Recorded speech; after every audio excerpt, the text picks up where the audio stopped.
Good morning, Sacred Heart Primary. By now, you know the story of Nelson Mandela and his life on Robben Island and in other prisons where he spent 27 years.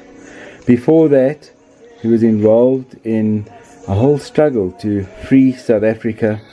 And this photograph here is taken in 1960 at what was known as the Sharpeville Massacre. And this tells you a little bit about the pain and suffering that people have suffered in South Africa. This is a much happier photograph.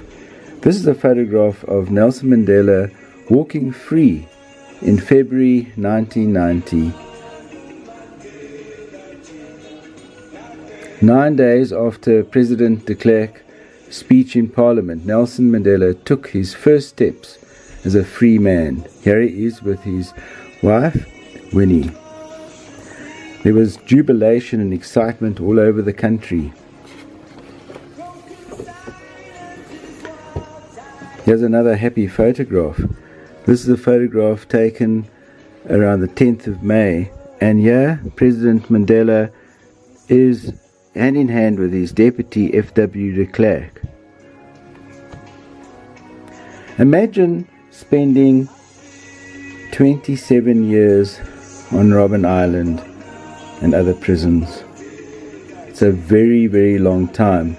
You had a little taste of it during lockdown.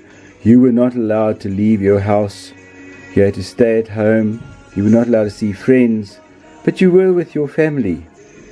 But Nelson Mandela was all alone on an island, living in isolation, and only saw people sometimes during the day.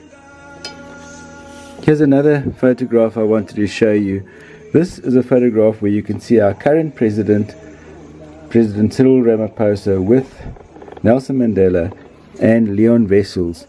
They had played a very, very important role in developing a document called the Constitution. And this was the draft Constitution that they were celebrating. It took a lot of work. This Constitution and all the hard work that Mr. Mandela put in with many thousands of other people has resulted in a free country. A country where you can say what you like, you can do what you like, and you can be what you like as long as you don't harm other people. We have to be very grateful to Mr. Mandela for what he has done to bring about a peaceful nation called South Africa.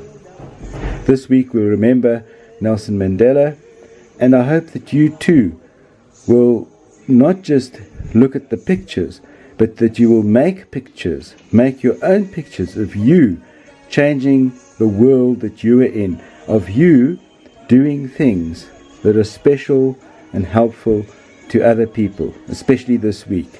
I'd love to see your pictures as well. Send them to me. Let us pray. God bless Africa. Guard her children. Guide her leaders. Amen.